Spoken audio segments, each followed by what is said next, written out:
शिंदेंनी पक्षचिन्ह चोरलं, पक्षचिन्ह असतं तर आम्ही 22 जागा जिंकलो असतो असा दावा संजय राऊतांनी केलाय। तर हिम्मत असेल चिन्ह परत करा, पक्ष स्थापन करा आणि लढा असं देखील आव्हान राऊतांनी शिंदेंना दिलं।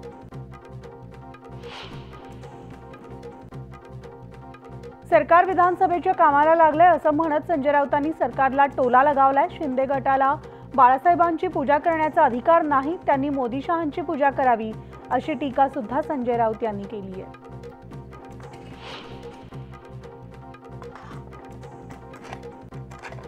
लोकसभेमधील विरोधी पक्षनेता कोण असेल हे अद्याप ठरलेलं नसल्याची माहिती शरद पवारांनी दिली आहे। तर लोकसभेमध्ये काँग्रेसला जास्त जागा आहेत, त्यामुळे विरोधी पक्षनेता कोण हे काँग्रेस ठरवेल असंही पवार म्हणाले।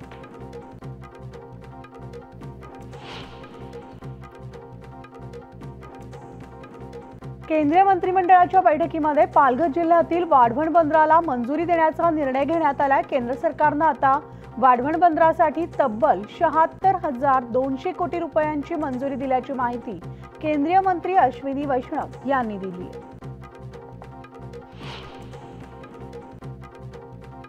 सुनेत्रा पवार यांची राज्यसभेवर खासदार म्हणून निवड झाल्यानंतर त्या आज पहिल्यांदाच बारामती दौऱ्यावर आल्यात आणि त्यांना भेटण्यासाठी पुणे जिल्ह्याच्या विविध भागांमधून राष्ट्रवादीचे कार्यकर्ते आणि पदाधिकाऱ्यांनी गर्दी केली आहे। नंदुरबार जिल्ह्यातल्या शहादा पालिकेच्या म्युनिसिपल इंग्लिश स्कूलची इमारत अतिशय जीर्ण झाली आणि या पडक्या इमारतीमध्ये सुरू असलेल्या शाळेमुळे विद्यार्थ्यांचा जीव धोक्यात आलाय। शाळेच्या नवीन इमारतीबाबत शासन स्तरावरून उदासीनता असल्यामुळे धोकादायक इमारतीमध्ये विद्यार्थ्यांना जीव मुठीत घेऊन शिक्षण घ्यावं लागतंय।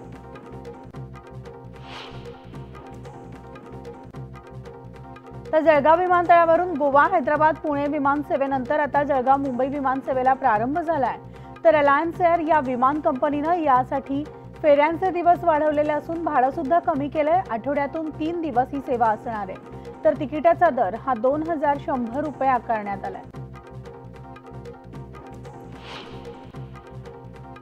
ओबीसी नेते लक्ष्मण हाके यांच्या उपोषणाला पाठिंबा देण्यासाठी बीडच्या आष्टी तालुक्यातील खिळत गावच्या गावकऱ्यांनी रस्त्यावर उतरून आंदोलन केले आणि या आंदोलनात महिला पुरुष सहभागी झालेले असून हजारो लोक रस्त्यावर उतरले।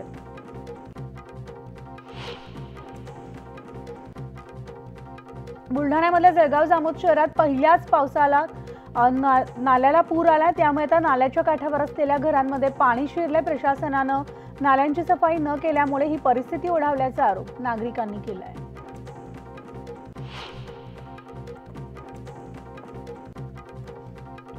शक्तीपीठ महामार्गासाठी नागपूर ते गोवा 802 किलोमीटर महामार्गासाठी 72,000 हेक्टर जमिनीचं संपादन केलं जाणार होतं। मात्र मंत्री दादा भुसे यांनी शक्तीपीठ महामार्गाचे भूसंपादन थांबवण्याच्या सूचना दिल्याची माहिती सूत्रांकडून मिळते।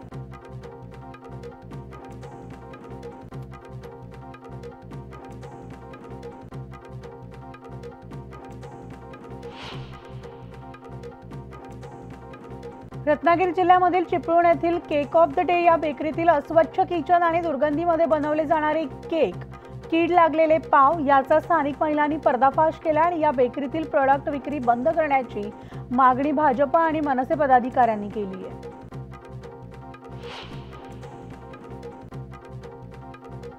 श्री क्षेत्र पंढरपूर इथं प्रथम प्रवेशाचा मान असलेल्या मुक्ताईची पालखी मलकापूरमध्ये दाखल झाली आहे आणि तब्बल 100 दिंड्यांचा सहभाग रथ ओढणारी खिल्लारी बैलांची जोडी विठोबा रखुमाई आणि मुक्ताईचा जयघोष करत वारकरी पंढरपूरच्या दिशेने निघाले।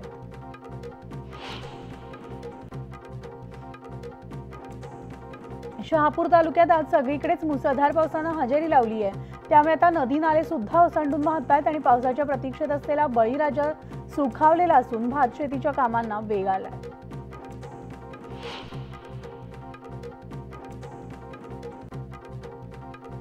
मुसळधार पावसानं दहिसरमध्ये पेट्रोल पंप पाण्यानं भरलाय। पावसामुळे दहिसर पूर्व एसपी रोड आणि समोरील भागात गुडघाभर पाणी साचल्यामुळे नागरिकांना मोठ्या प्रमाणात त्रास सहन करावा लागतोय।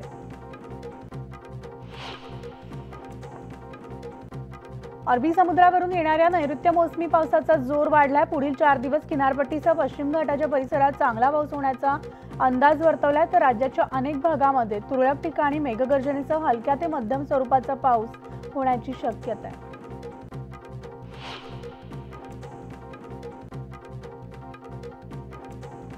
तर मुंबई शहर आणि उपनगरात सक्रिय झालेल्या मान्सूननं मुंबईकरांना पावसानं झोडपलंय। अधूनमधून दाखल होणाऱ्या सरींमुळे मुंबईकरांची तारांबळ होतीये। तर पश्चिम उपनगरात सगळीकडे जोरदार पाऊस सुरू असताना पूर्व उपनगरात पावसाची उघडझाप सुरू असल्याचं पाहायला मिळतंय।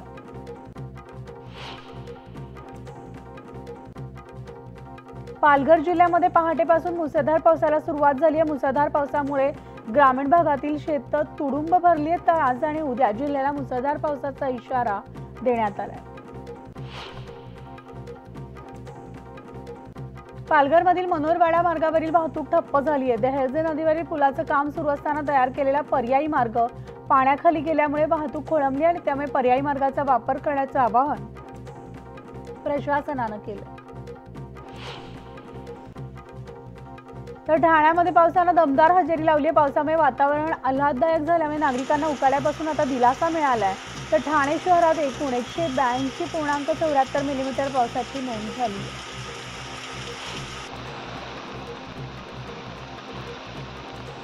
पालघरच्या पश्चिम भागात मुसळधार पाऊस सुरू आहे। मध्यरात्रीपासून बरसणाऱ्या मुसळधार पावसामुळे वनई चंद्रनगरचा मुख्य बाजारपेठेशी संपर्क सुद्धा आता तुटलेला आहे।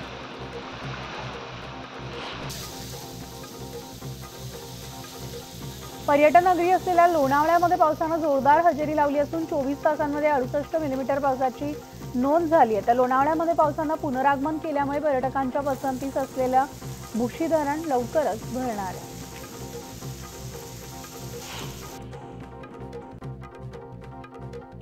चोपडा तालुक्यामध्ये बऱ्याचशा भागांमध्ये सलग काही दिवस पाऊस पडल्यामुळे शेतकऱ्यांनी शेतात पेरणी करून घेतली आणि मात्र गेल्या 2-3 दिवसांपासून पावसानं दडी मारल्यामुळे शेतकरी संकटात सापडलाय। 1-2 दिवसात पाऊस नाही आला तर शेतकऱ्यांना शेतात दुबार पेरणी करण्याची वेळ येणार आहे।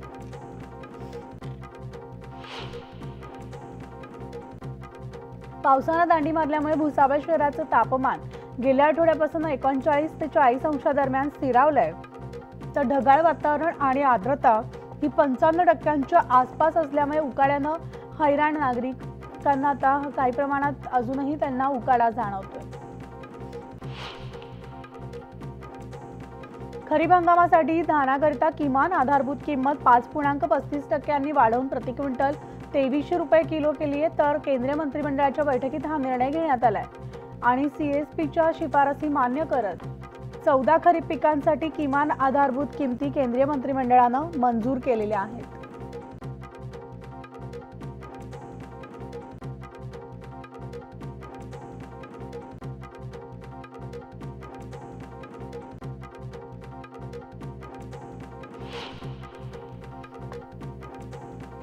धुळे जिल्ह्यामधल्या शेतकऱ्यांनी कांद्याला चांगला भाव मिळेल या आशेनं साठवून ठेवलेला कांदा आता सडू लागलाय। त्यामुळे कांद्याला अपेक्षित दर मिळत नसताना त्या किमतीमध्ये विकण्याची वेळ कांदा उत्पादक शेतकऱ्यांवर आली आहे।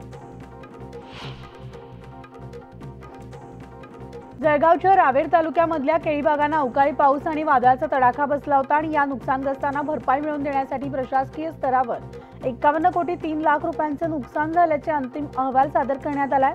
शेतकऱ्यांना अंशतः आधार देण्यासाठी अहवालानुसार भरपाई देण्यात यावी अशी मागणी होती।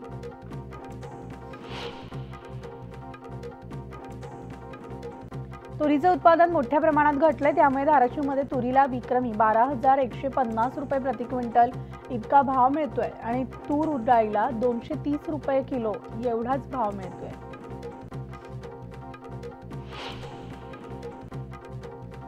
भुसावळमध्ये तीव्र ऊन आणि कमी झालेलं उत्पादन त्यामुळे भाजीपाल्याचे भाव कडाडलेत। तर गेल्या आठवड्यामध्ये 200 रुपये किलो असलेले कोथिंबीरीचे भाव तब्बल 400 रुपयांपर्यंत पोहोचले।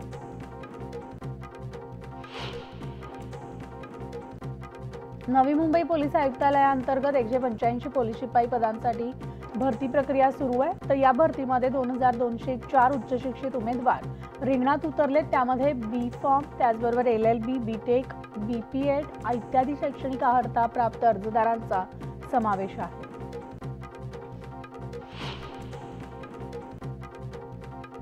सोलापूर ग्रामीण दलाच्या चाचणी मैदानावर पावसामुळे चिखल झाल्यानं 255 पोलीस उमेदवारांपैकी 49 उमेदवारांची चाचणी घेण्यात आली आणि उर्वरित 206 उमेदवारांची मैदानी चाचणी ही आता 28 जून रोजी घेण्यात येणार आहे।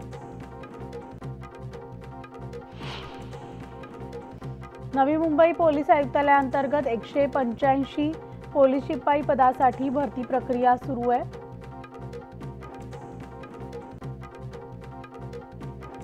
तर गाडगेनगर पोलिसांनी या ठिकाणी अमरावतीमध्ये महिलेला मारहाण केल्याप्रकरणी यशोमती ठाकूर यांनी प्रतिक्रिया दिली आणि ही अतिशय निंदनीय घटना असून यावर कठोर कारवाई झाली पाहिजे आणि येत्या अधिवेशनात याबाबत आम्ही प्रश्न लावून धरणार असल्याचं यशोमती ठाकूर यांनी म्हटलंय.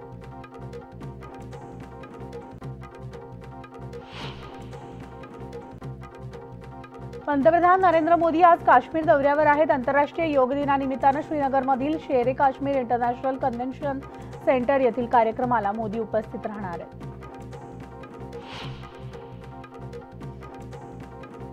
केंद्रीय परराष्ट्र मंत्री एस जयशंकर श्रीलंका दौऱ्यावर असून ही भेट भारताच्या नेबरहूड फर्स्ट पॉलिसीच्या अनुषंगानं असून हा दौरा दोन्ही देशांमधील कनेक्टिव्हिटी प्रकल्प आणि इतर क्षेत्रांमध्ये परस्पर फायदेशीर ठरेल.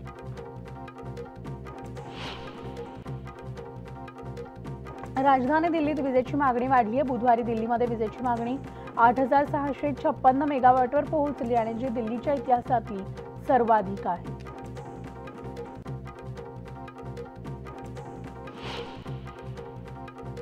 आणि बातम्यांच्या बुलेटिनमध्ये एक छोटासा ब्रेक घेऊन लगेचच परततोय. पाहत राहा न्यूज 18 लोकमत.